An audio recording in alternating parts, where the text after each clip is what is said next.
Again, what if it's me?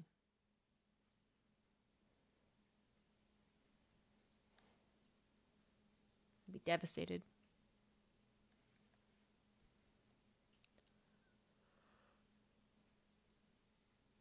So, oh my god, here we go. Yogo. Oh, rip. Bye-bye, O-Gaming. Bye-bye, French caster. I miss France, man. I was sad I couldn't do the last Nation Wars. It's understandable they didn't invite me, just how expensive it is. In general, Nation Wars is a pretty expensive product, even though they can use their own in-house studio. But I really like Paris. I know some people who don't, but I really enjoyed it. Especially because O-Gaming's a really cool crew. But rip today. I'll have to restart and come back in game number 2. So game number 1 finally starting. In the bottom left, there's the Red Terran. We got ourselves TY. Into the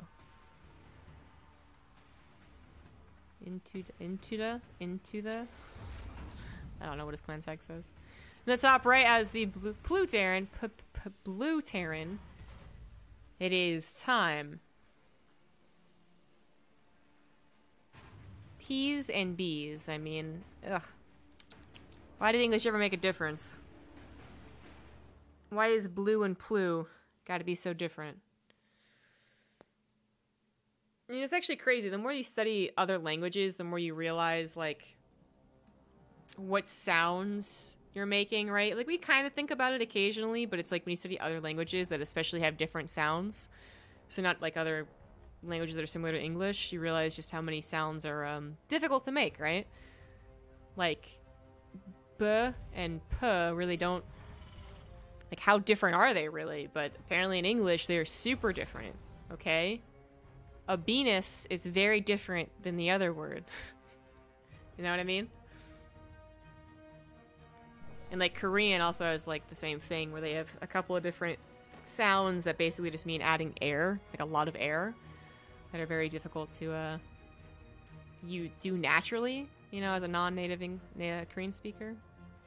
Anyways, I'm also learning more and more about the way that our sounds come out of our mouths doing audio editing.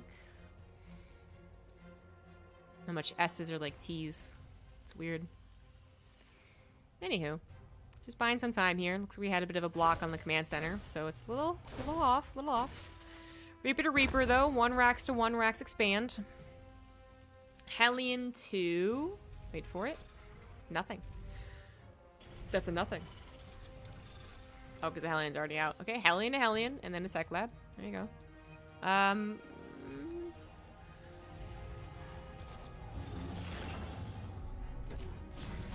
Alright, it was a little scary for a second, but the Hellion is out literally right on time.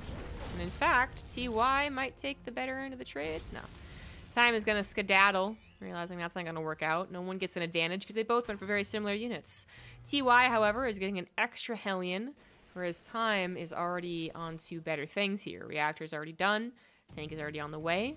Command Center is a little bit later, so I guess it was a 1-rack expand versus a factory expand. My bad. Mobby. That does explain why Time was a little bit faster with everything, but not so fast that he actually was able to do anything with it.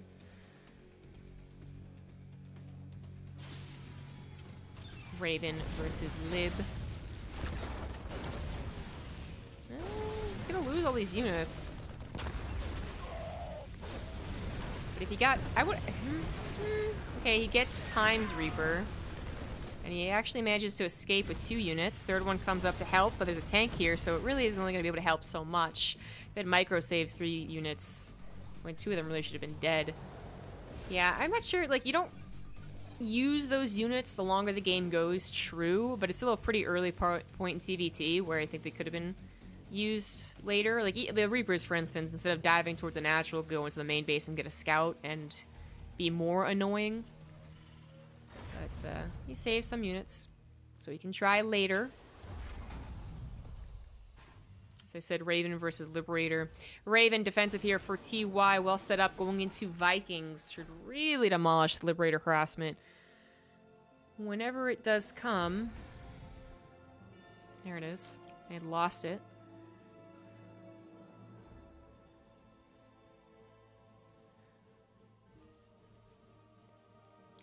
Time is pushing across the map, hoping to catch TY really out of position and focusing on something else. It is incredibly unlikely the Liberator actually does any damage. I don't care how much damage Time is doing on this side of the map. TY is really good. But he does bring the tank and the medevac to try and make this the fastest push possible. TY, though, already prepared for this. Is he pulling the SCVs away from the main? He's got to realize there's another point to this. He's got to realize there's another point to this. TY, I just complimented you. Why? 4 SCVs go down. A decent amount, but the Liberator will die pretty quickly after that, and Time lost so much of that push. A push that really, I think, was mostly about distracting. It contains for a little bit, gets the Liberator in position, it kills 5 SCVs, and then you escape. And I think is the real plan for Time's push. So for him to lose the tank and a handful of other units, yeah, his Liberator did some damage, but I don't think it was ultimately worth it. This is a little awkward here. TY pushes out. He does have the army advantage. He certainly should do that. Doesn't realize that Time was willing to go back into the natural. Bit of a drop without using the medevac. Heals up as much as it can. Some SCVs will go down. That's going to be a total of 14 SCVs killed. Really not too bad.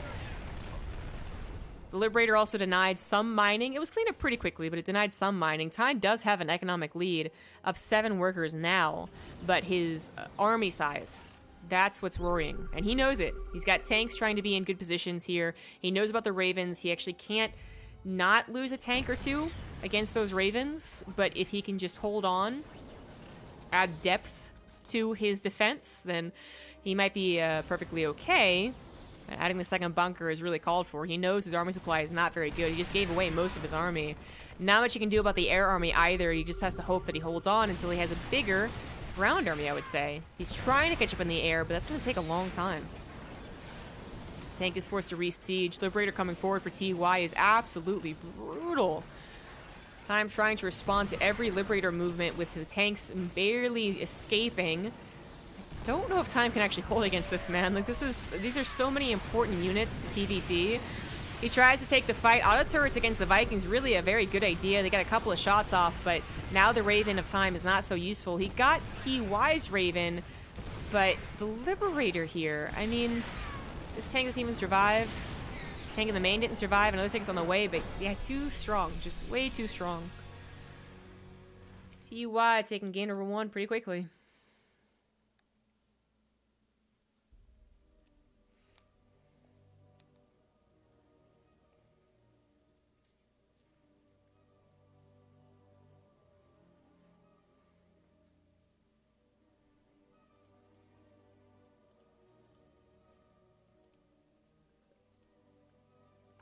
The one really good thing about, well, depending on your point of view, but in my opinion, the one good thing about Korean qualifiers is that they make the next lobby really quickly.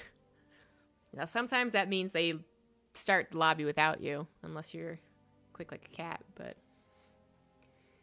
means you don't have much downtime.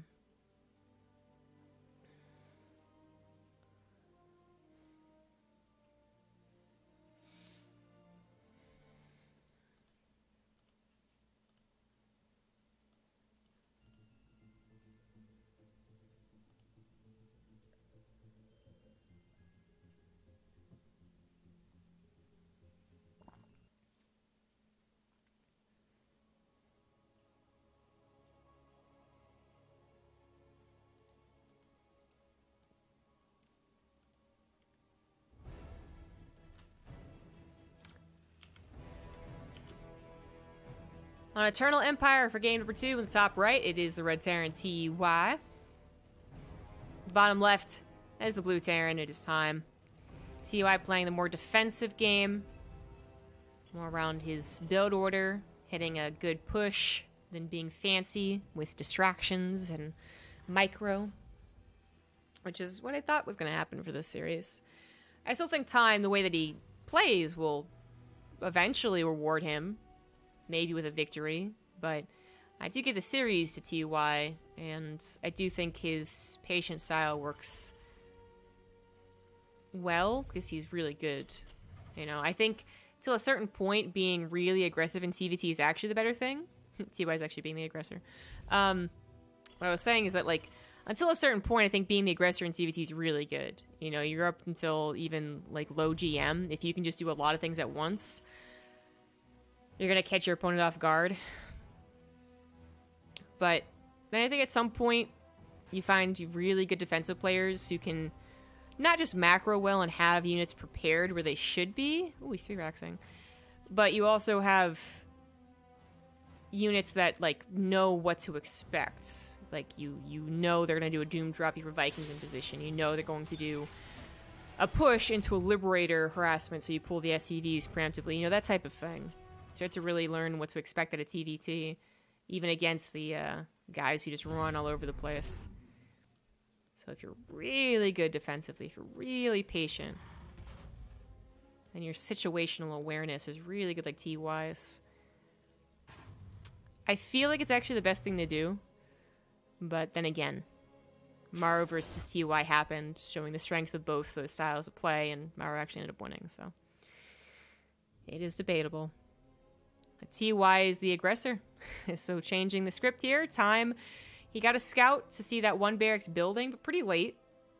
So he knows there's at least a second barracks, and usually it would only be a second barracks. I mean, TY did this, actually, versus his last opponent, Terran opponent. But it's 2. He's 3-raxing with the Reapers, and Time needs to really take this super seriously. I mean, 2-rax is already something he had to take seriously, but at 3-rax, even more so. He jumps on top of the Reapers, but misfires, so the initial fight going very well for him starts to go a little bit more poorly, but ooh, actually getting the second Reaper. His Reaper does die, unfortunately. Would have been better if that had been saved, obviously. And a Marine helps out as well. SCV's looking for the kill on the Reaper. Should not be able to get it. Ever. It's very fortunate that Time also went for his own more than one barracks build. 2-racks or 3-racks. As without that, if he was getting a factory that's building a Hellion now, instead of having that extra Marine or that extra Reaper just in the nick of time, where the bunker actually maybe couldn't be afforded, like that is a very big difference. Those 3 Marines helping a lot for the initial burst of the Reapers as they jump up in the high ground, but not so much as they start to maneuver around. Once they start to micro, those Marines get a little less dependable, but a third Reaper went down. 2 Reapers at half health, while Time has one to still try and help micro. Really nicely done here from Time. Those Marines so helpful, and TY as dedicated as he was. 3-racks versus 2. Knew he couldn't stick in the game for very much longer. Maybe he could have. He could have tried, but he did not want to waste time in that game. Just get to game number 3. 3-racks didn't work. Time coincidentally going for a 2-racks defensively. Well, able to know to use it defensively, I should say. He used it to be aggressive if it was a 1-racks expand from TY, but realizing, oh, okay, he's cheesing me. And getting set up like he did, it's the best way to do it.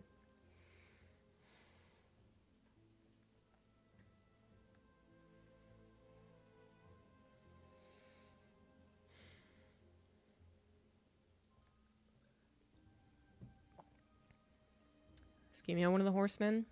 It was Innovation, TY, Maru, and Beyond at one point. And then since Beyond went to military first, it was Gumiho, I guess, but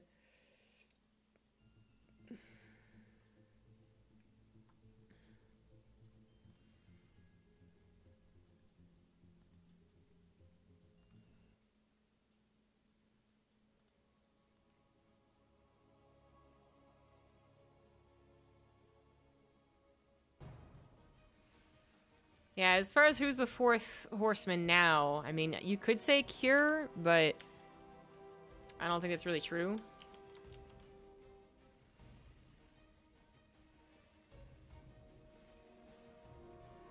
If the 4 horsemen are like the 4 best players of the race, then maybe, yeah, but I don't know. It always meant something a little bit more than just the 4 best Terran players. It meant like the players who each had their own skill set that really shined, as opposed to just being like copycats of the top 1, top 2 guys. I don't know. Anyways, it's a cool nickname for sure. In the bottom right, it is TY. Top left, we have Time on Nightshade for the last map. No super long, crazy TvT yet. Mostly decided by the early game pushes. In the first game, Time did his early game push, and this didn't really work out very well, which led to TY's push being even stronger, because he had dealt with the harassment and the pushes so well without losing many of his own units, and he was setting up for a very cruel push, even if Time didn't give away units. That was a difficult push to hold. Second game, well, he goes all in. Doesn't work. Easy peasy. That's the game. Last game here. 1 Rax expand from TY versus Time. Once again going for the 2 Rax. He didn't get to use his 2 Rax to control the game like he wanted last game. But he won from it, so it was still definitely the better thing, obviously. But now he can actually use it to control more of a macro game, which was his original plan. TY gets in there. Didn't see a barrack, so maybe the initial, like, fear. Oh.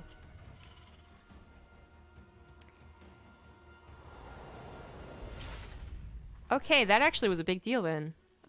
He goes back in to scout, like, oh wait, maybe I didn't actually scout enough, and he realizes now that he saw the barracks only after he slapped the factory down. He saw the second barracks, which actually is gonna mean good things for this factory, but he was going for a 1 Rax expand. And I think his initial fear was that it was a proxy 2 Rax. But since it is at least a 2 Rax, I mean, I guess the factory being planted down is not the worst thing. It just, I do think it's unfortunate. You can hold a not proxy 2 Rax without taking a lot of damage if you go for the command center. Especially since Time isn't really, like, trying to snowball it too much. But TY has just completely changed his build order here. He's going to go for a 1-1-1 entirely up to that starport. It is still a little bit awkward, though. He's making it look like his original plan. You know, he's not getting supply blocked or anything like that, but he has these awkward minerals. Yeah, now is going into command center, so a bit of an odd start, like reacting to something that is actually there, is actually being used, but not used quickly. And now I'm wondering, like, well, who didn't end up getting the better like, Time forced a reaction from TY, but TY's reaction to go to a starport might actually be a lot better than Time just chilling with the Reapers back at home and saying, gotcha. Time is going to go for a push, a really nasty push, too. This is like an advanced version of that Reaper Hellion drop we see off of the 1 Rax, isn't it? Yeah, it's not usually a 2 Rax thing, but it's, regardless, like, the idea is a lot of Reapers and a lot of Hellions and a medevac so that you can actually just transport everything and heal the Reapers. You jump up into the main, and even if they've got a decent amount of units, you still pop them off really quickly. A Cyclone, for instance, won't hold up against as many Reapers, but it's so...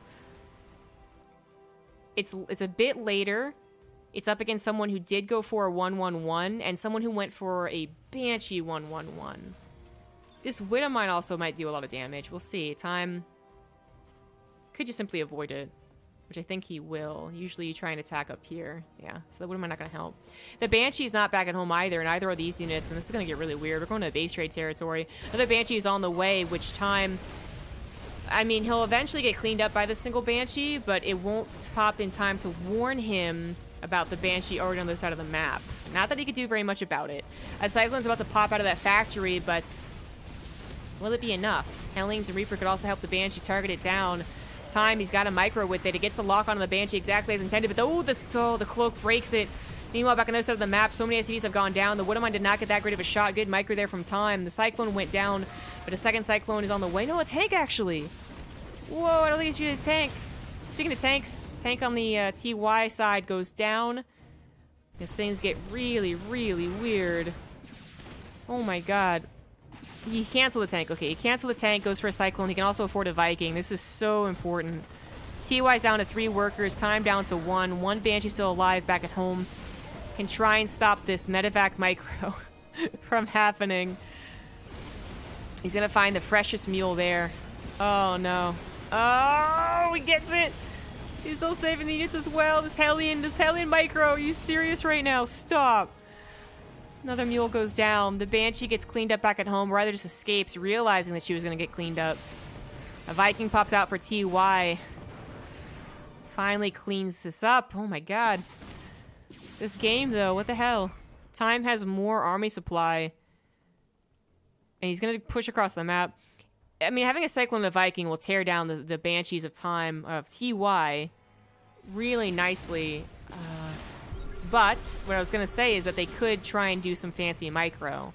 There is maybe a little bit of luck involved with a Cyclone lock-on sometimes. Sometimes they lock on before you micro, and you're like, shit, I didn't get the right lock-on. But in this case, they got a Viking and a Banshee. TY was probably in the right to try and start the push before time was ready. Is that his last scan? That was his last scan. TY not gonna give up this. He's not gonna give up yet, man. The Banshee goes down, leaving 3 units here. SCVs are pulled, but have to be careful about the Viking. 2 Marines at a time to try and hold here. Time down to 2 workers. He didn't build a single worker. He just went all in with this push. Are you kidding me? 2 workers severely low. Mules can't really help out. They're gonna go for the repair. That's what he's going for. He's repairing his SCVs. I guess that's the right call, man. I guess. I don't even know. Time barely has enough to build another Marine. TY is not mining whatsoever. Another Marine shows up but dies instantly. The Reaper, is it gonna win this flipping game? Is a single Reaper gonna win a game? No, right? No, that can't possibly be what's happening. That can't possibly be what's happening here. No. What? What? What a silly TvT. I can't believe time won. If that Reaper had died, and instead it was like 2 Marines that were left, TY wins.